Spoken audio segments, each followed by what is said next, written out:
The journey of caregiving is complex, but what happens when you're navigating the path while also facing a personal diagnosis? Today, we'll hear a powerful story from Sharon Leukert, the author of Till My Memory Fails Me. Sharon offers a unique and critical perspective. She is not only the caregiver for her mother with advanced Alzheimer's, but she is also living with early stage mild cognitive impairment. We dive into her experience of making difficult adjustments, the importance of emotional and spiritual resilience, and the invaluable lessons she's learned about compassionate care. Join us for inspiring discussion on what it truly means to find strength on both sides of the caregiving relationship. Welcome to Fading Memories, your source for all things dementia caregiving. I'm your host, Jen Fink, and I have had 3 generations of loved ones with dementia, and I'm here to share the knowledge I've gained with you. Welcome back, Fading Memories listeners. You know, I always appreciate your time, and I think today is going to be well worth hearing. With me today is Sharon Leukert. She is the author of Till My Memory Fails Me. She's here today to discuss a couple of really relevant topics. One, how she is living with early stage MCI, memory of mild cognitive impairment. And she is also the caregiver for her mom, who is in advanced Alzheimer's. So, lots to talk about. Thanks for joining me, Sharon. It's great to be here. Thank you. Thank you. So, why don't you tell the listeners a little bit about your background, and then we'll dive in. Sure. So, my background includes I was a nurse for quite a while and earlier in my life, and I also was a chaplain, and including a chaplain for hospice. So I've worked with a lot of people with cognitive issues for most of my life, one way or another. And let's see, I was working as a chaplain and also an educator for chaplains, back in 2019. And that's when I first started noticing some changes. They were odd little things. It wasn't really memory as much as not recognizing someone I knew. And then I was in a place that I should have recognized. It was the downtown of where I live, and I wasn't quite sure where I was. So given that, I went through neuropsychological testing, and things looked pretty good, except for one area that was a little low. And he said, it could be stress. He kind of encouraged me to retire on the early side, which I did. But he also said if it doesn't get better, to come back. And so 2 years later, I went back after I had a series of missed appointments and some word finding issues and things like that. And sure enough, there were a few more areas that were down. And he said, yeah, this is definitely mild cognitive impairment. But of course, at that point, we didn't know why. So, did you pay more attention to those signs because your mom has Alzheimer's and you're kind of familiar with that path, plus your career working with people with cognitive issues? It was mainly because of my career and working with people. My mom actually didn't have symptoms until, what year was it? 2023. So it was after I was diagnosed, and actually when there was a death in the family, and her grieving process, she's 95. And her grieving process just kind of led into cognitive decline as well. And over a 6-month period, we just really saw her go down in what she was able to do. She was in an assisted living at that point. And it was just a year ago in June that I made the decision that she needed to move to memory care because she really couldn't get the care that she needed anymore where she'd been living. That's a pretty quick decline. It was a fast decline. I think she was really smart, and I think she was able to hide it a lot in the beginning because she always seemed to have a very good memory and seemed to be on top of things. I didn't worry about her memory too much until it became more obvious. It's my understanding that people that have like more education, higher intelligence, have more cognitive reserves to, as you said, kind of hide it, cope with the challenges of what's going on. And then when they run out of those reserves, it's just, it's like really rapid decline. So she sounds like what I've learned, which is kind of interesting because I've never actually met anybody who falls under that category. So you were diagnosed and then she was. That must have been a really exciting time in your life. It was a difficult few years, that's for sure. Lots of adjustment. Between COVID and your diagnosis and her diagnosis, the last 5 years have been hard for a lot of people. But you mentioned, adjustments. What kind of adjustments have you made so that you can remain as independent as possible? And obviously you're doing a good job because you wrote a book, which I know personally is not the easiest thing to do. Right. Yeah, well, it's interesting because one of the areas I have difficulty is in space, knowing where things are spatially. And so one of the early things I had to give up, which people usually resist giving up as long as they can, is driving. I had a couple of close calls, and I'm very open about talking about what's going on with me. And I think that's really helped a lot because my friends understand what's going on. My husband's a great support, and that really makes a difference. And so my friends, when I realized I needed to give up driving, they kind of pulled together this little rotation of people who will serve as my driver once a week, to help me get around. And so I'm not relying just on my husband so much anymore, so that he can still be as independent as he wants to be. And that's a good option.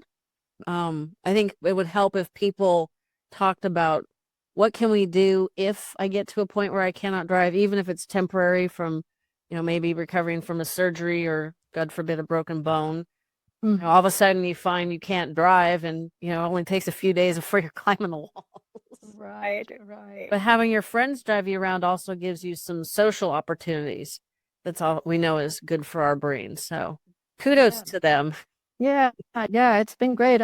Some of them were just acquaintances at the beginning, but we've become good friends through the process. So it's been really beneficial, both socially as well as helping me get around when I need to or want to. So. Well, it's good for them too. So it makes me really feel great that that they did that for you, and it's just benefiting everybody because it's kind of the thing that I preach is that, we need to come together and support everybody, regardless of memory issues or not. Just that's the way our country should work. But that's a whole other show. So driving is always one of the biggest challenges.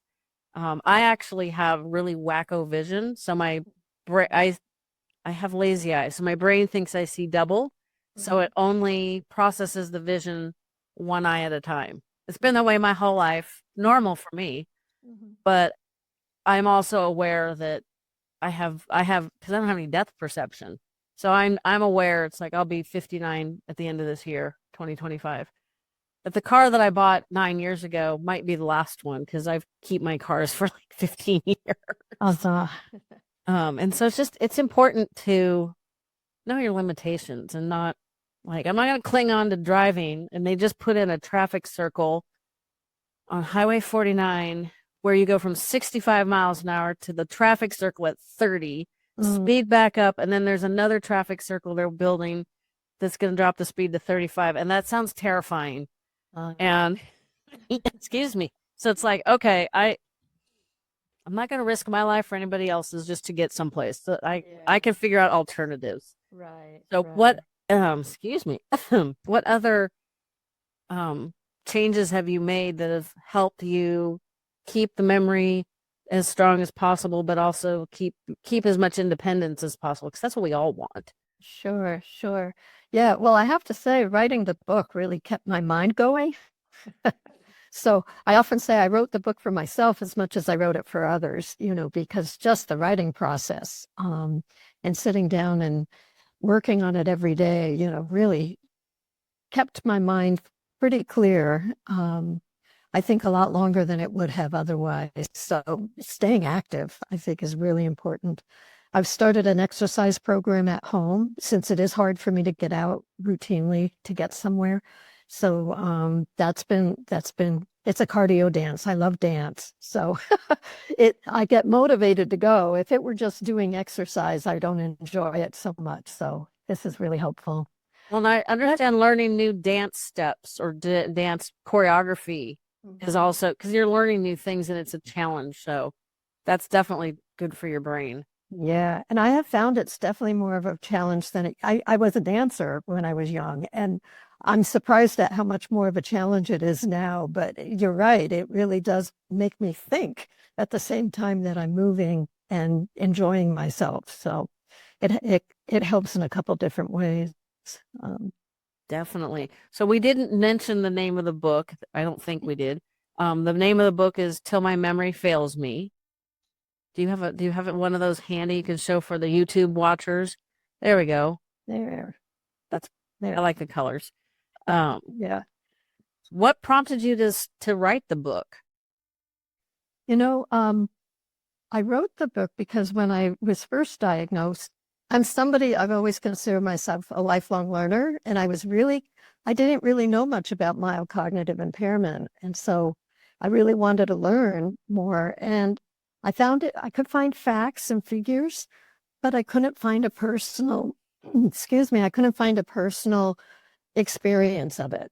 There were lots of books about dementia and lots of books about caregiving, but I couldn't find anything on the early stages. And so I had already started journaling what I was going through and also what I was learning, just looking online and that kind of thing. And I began to be involved in research studies pretty early on.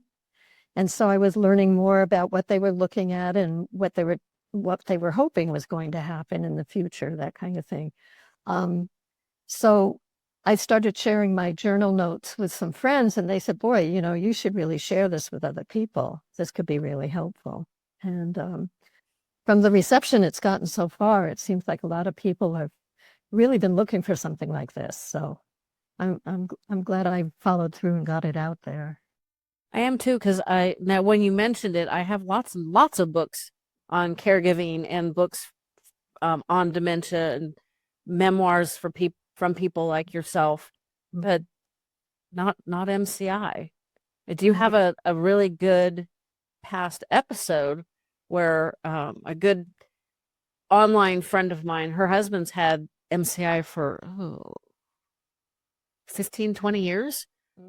Their son was in middle school and he went to college. He's a JAG officer and he's deployed right now, which is doesn't make mama's heart too happy, but she's proud of him. So however many years that is, he went to law school. Yeah, it's probably been close to 20 years. And he's in the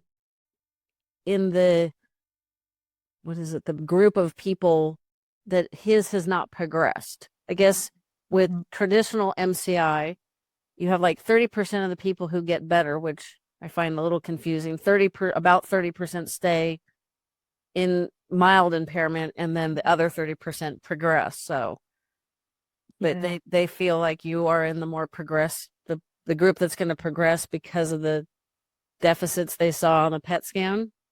A couple of things. First, going back to what you were mentioning about the different MCIs, some people just stay stable, and a lot of them are because it may have been from a stroke or something like that, which is a one-time event, so it doesn't really progress.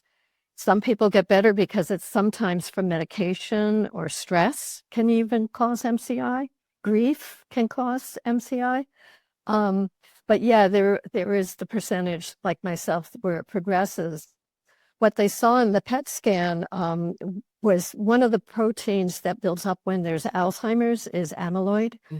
And they saw that my amyloid was elevated.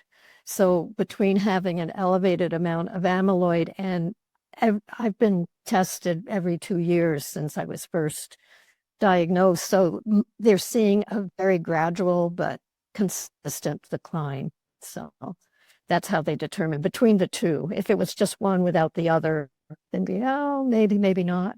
But between the two, they're pretty sure it's due to Alzheimer's and that it's just a very slow progression I'm in.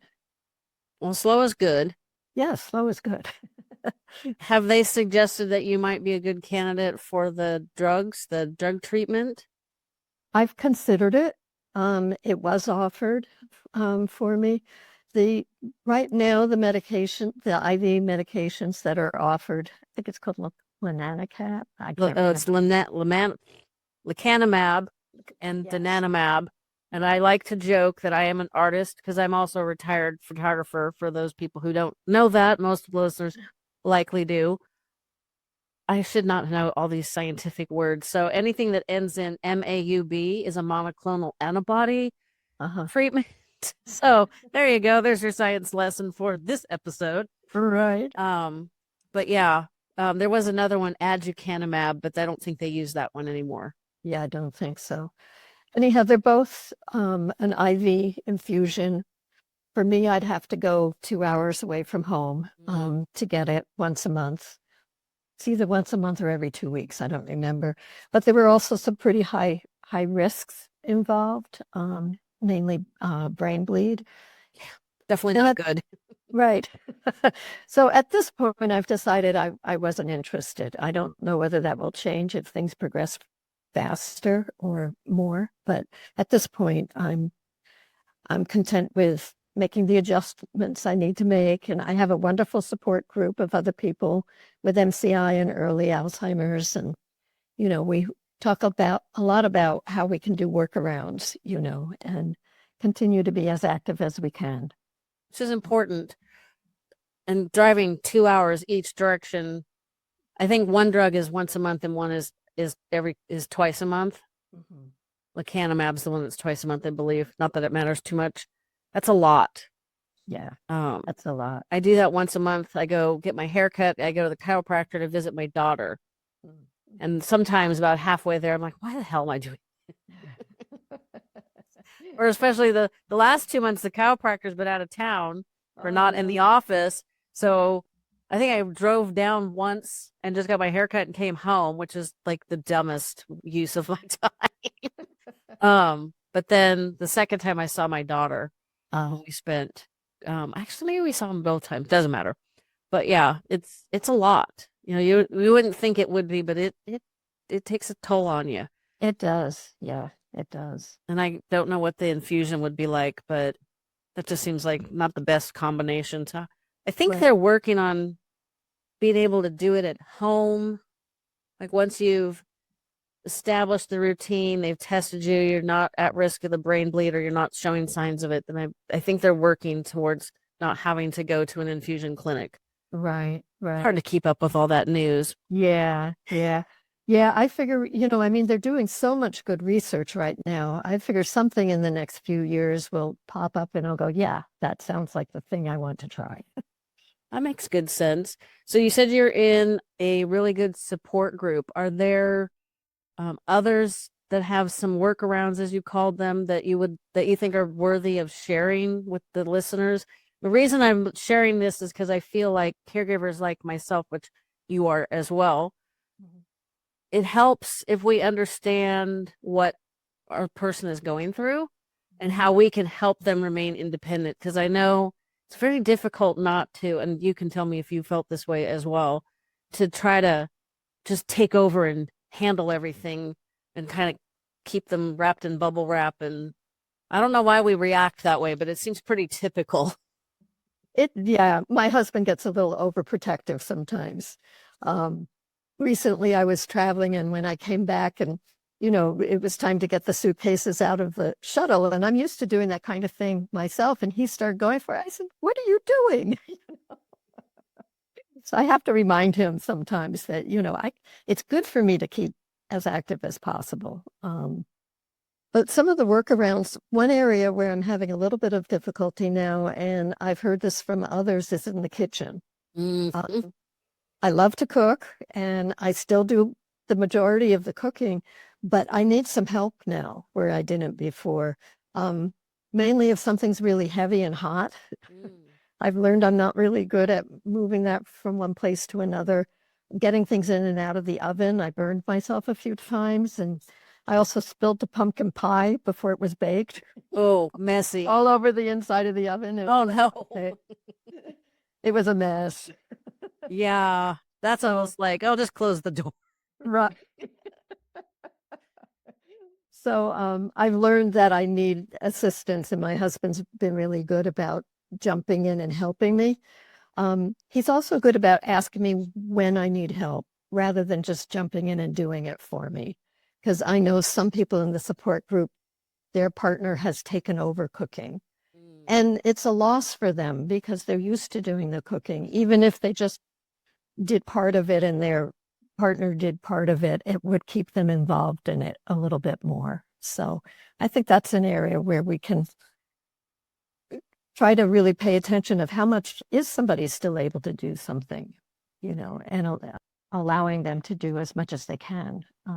So your challenges in the kitchen sound more physical, though. Do you think that's tied to the MCI? Yeah, it's the spatial thing again. Ah, Yeah. Yeah. see, I've had some of those issues. Like, I am a really good cook, but my husband jokes, sometimes the messier the kitchen, the tastier the food. And I try really hard, but I'm always pushing things out of the pan. It's frustrating to see. And I learned the hard way years and years ago. Do not do stir fry when you're time crunched and under pressure, because I had was fleeing everywhere. So that makes sense that it is physical, but it's also tied to the visual processing. Right. I'm going to use that excuse next time I make a mess of the kitchen. Because it's a challenge to cook and not make a mess. Like, he cleans the kitchen on Saturdays, and then if I'm cooking on Monday, he'll be like, "Oh, my poor clean kitchen." It's like, you don't have to eat. Kind of a running gag. Yeah. In your support group, is anybody having challenges? Because you walk into any, it doesn't even have to be a modern kitchen, but any typical kitchen, and it's like, where is anything? I mean, everything is behind closed doors unless you have some open shelving, but I don't think most people have too much of that. Right. Have they expressed that that's a challenge, maybe? It is a challenge, and I know some people have like put signs up, and that can be helpful. For me, sometimes the challenge is I have to go back and read the recipe over and over again. It's like I can't get it even in one or two times. It's like, and I don't want to have it right there because it gets wet. So, finding ways to, okay, I have to. What I've learned is I prepare everything first before I start the recipe, because that makes it a little bit easier than going back and forth. The other thing that's been really important, it's in the kitchen, but it's also outside of the kitchen, is my husband has learned not to talk to me when I'm trying to do something, because I can't process what he's saying at the same time that I'm concentrating on something. And this is even, we were walking around the house the other day and he was showing me something and he was talking and talking. And I finally said, whoa, whoa, whoa, slow down.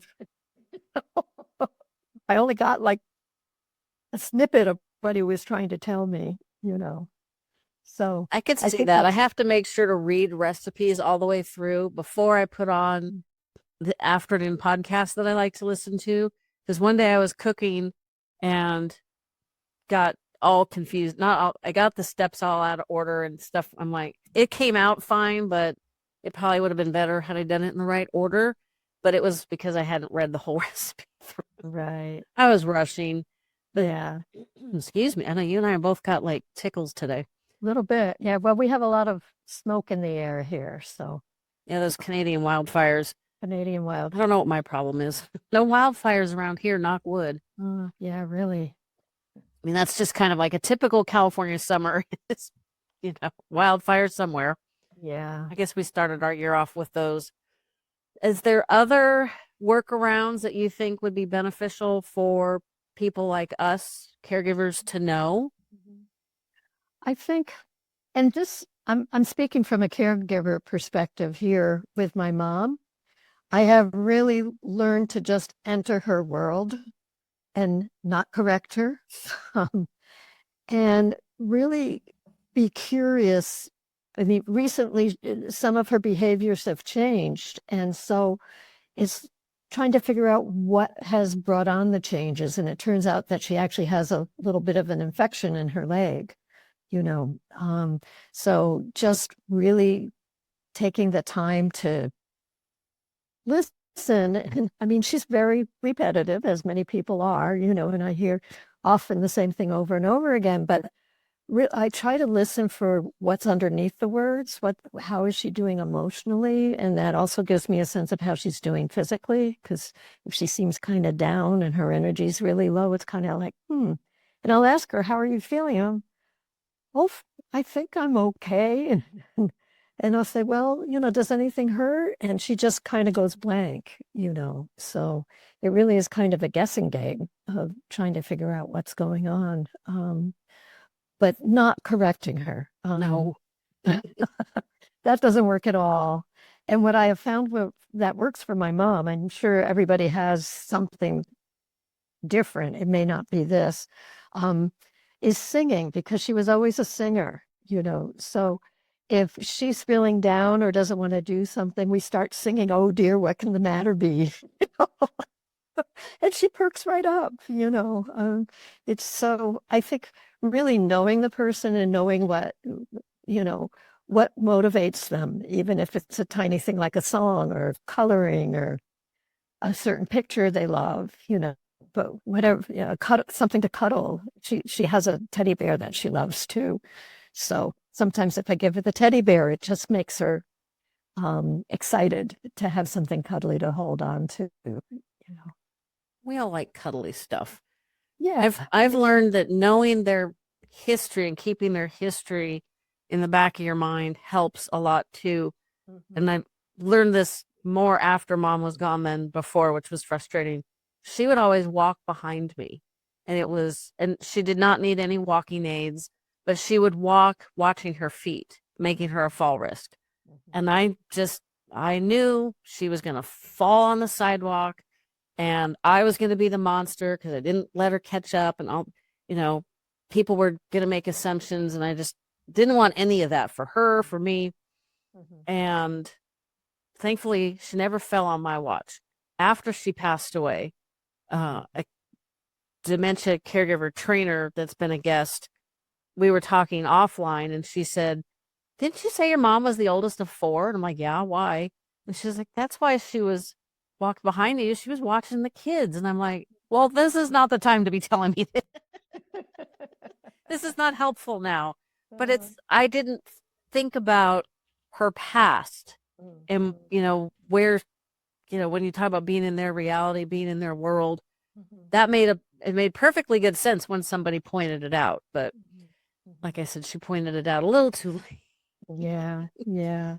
I know for my mom, she was a nurse. And so how that comes up now is she's always worried about the residents, you know. How are they doing? Are they okay? You know, are they getting what they need? You know, that kind of thing. One of the things I'm doing now to prepare for the future, knowing that I will probably progress, is writing things down like that now. You know, what are the things that give me comfort? What are the things that that I will likely still respond to even when I have dementia, you know, so that caregivers will know, they'll have an idea, you know, in the future, what might be helpful for me. No, that sounds excellent. We should all do that, right? Regardless, because you never know. You never know, Um, right?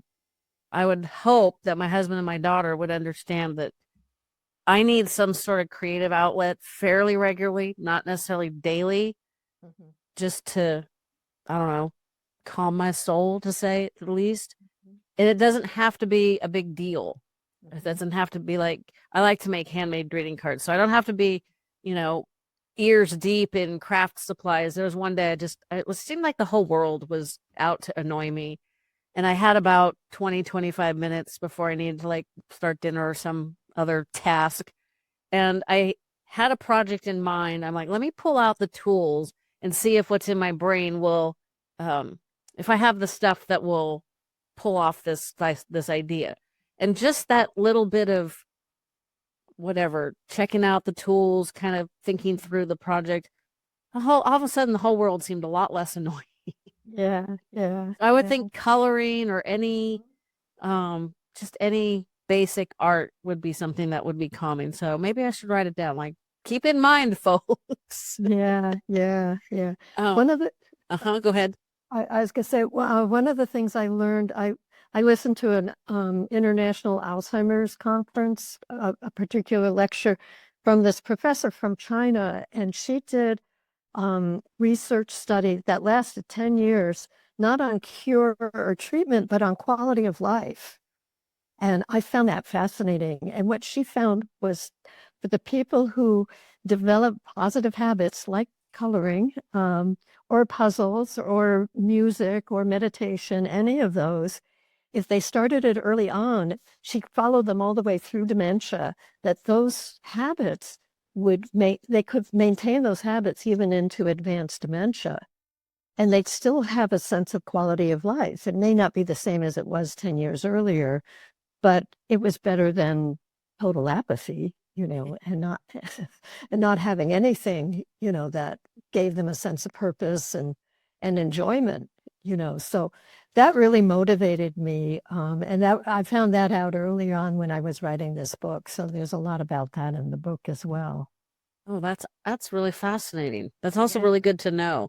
Yeah. So I have it's sort of controversial question since you're kind of the unique person to ask this, but there's debate on therapeutic fibbing or fiblets. My mom thought I was her best friend, and she always fussed.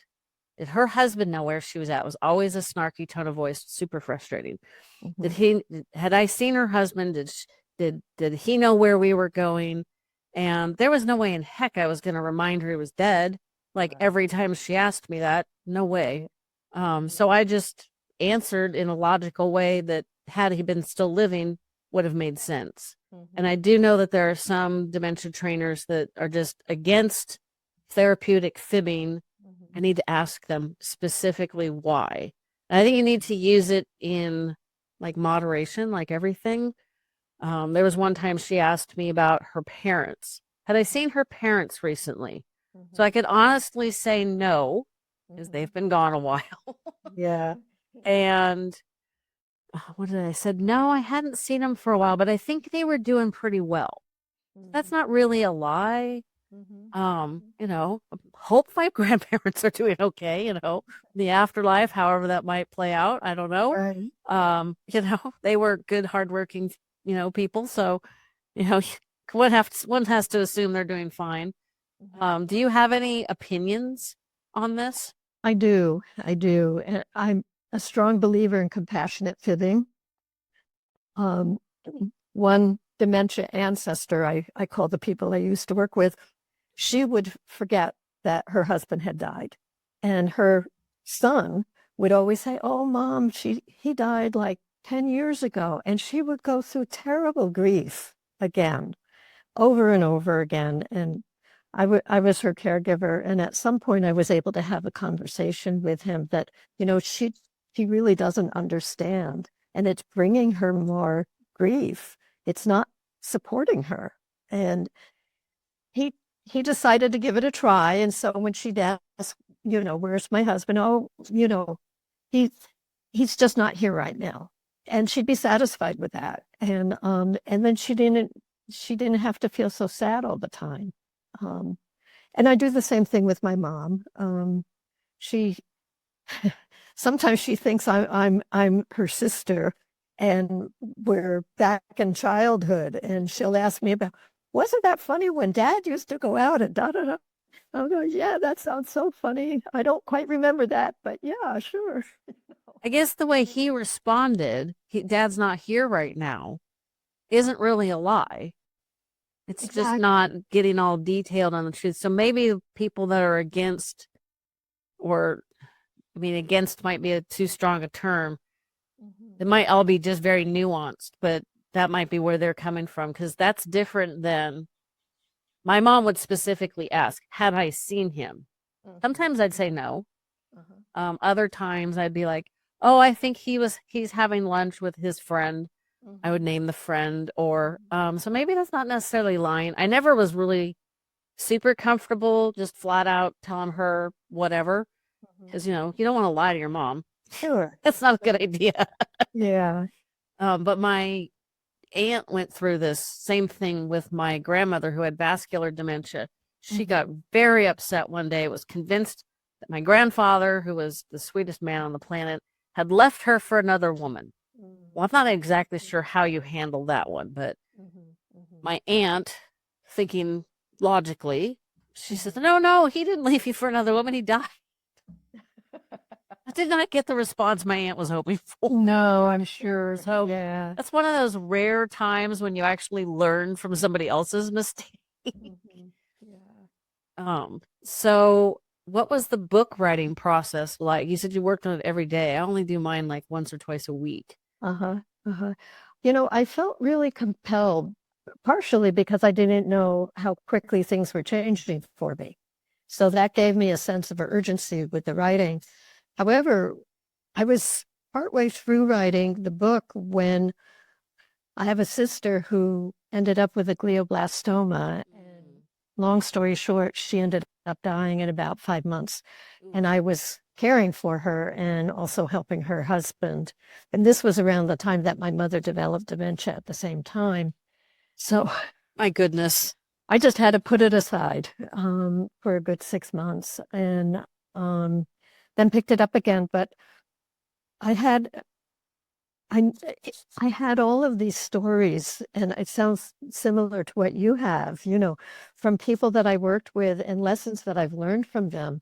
So I knew what I wanted to write. So then it was a matter of putting it in order and, including my own experience. And I actually interviewed two people from my support group who were willing to share their story around diagnosis. And what that experience is like. So there would be more than just my story. And of course, all the people I worked with before, I didn't know what their testing was like or if they even had any, 10, 12 years ago. We didn't have the kind of testing we have now. No. It took my mom forever to get diagnosed. She was very good at avoiding like the trip to the memory clinic. I've told this story a lot, but yeah, she went from denying there was a problem to moving into is it agnosinosia, where you don't know what you don't know, to the point where she was like mid-stage by the time she actually got a formal diagnosis, and by that point everybody's like, sure, tell us something we don't know. Right. Not very helpful, but I think now they've got the blood test, and I don't know how they diagnosed her. I didn't get to ask that because somehow they lost all her MRIs and all that good stuff. So is there like a last minute piece of advice you want to leave the listeners, other than it sounds like they should definitely read this book? Yeah, I would say the book really I say the heart of the book is really about emotional and spiritual resilience, because it's not something that we look at a whole lot, and how can we develop that resilience? Like you said, the cognitive reserve. Well, there's also emotional and spiritual reserve, that can help with our quality of life as we're going through cognitive decline.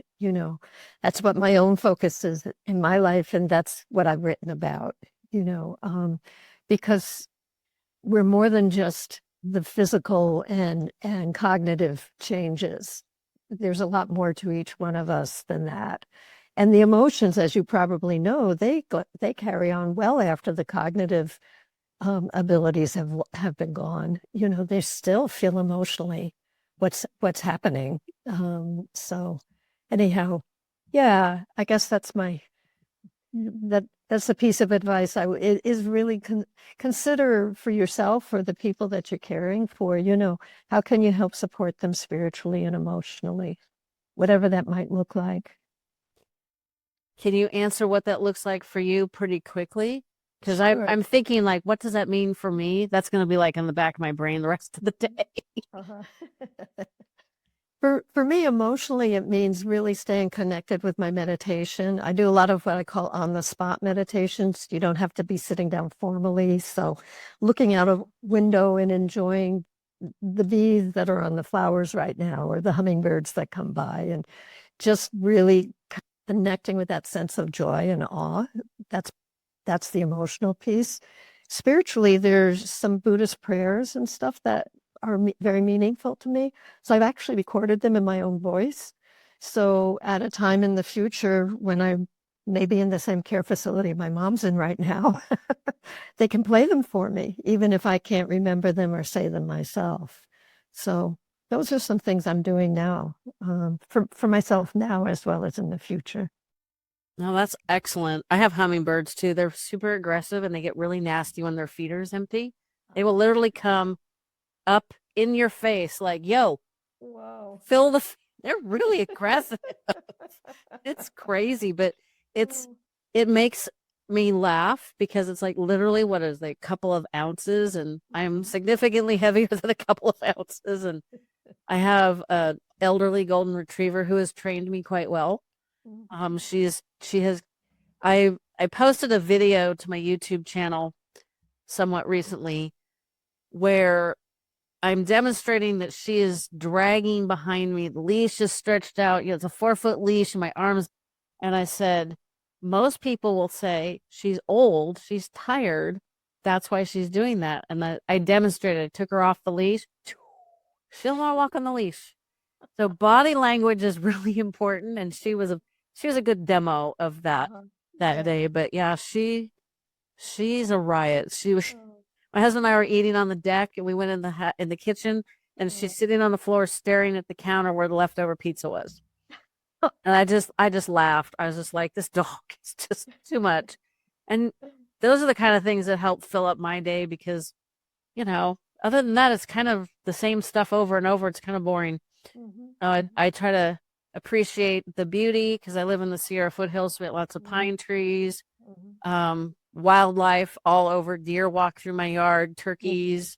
There's dogs everywhere. So yeah, it's important to do those. Like couple of doctors from UCSF talked about doing an awe walk. Yes. So yeah, but I'll have to look into some Buddhist prayers. That could be interesting. But so I would like to encourage the listeners to definitely check out Sharon's book. It is Till My Memory Fails Me, and it might help us as caregivers support our loved ones a little bit better, understanding what people like Sharon are going through. Thank you so much. You're welcome.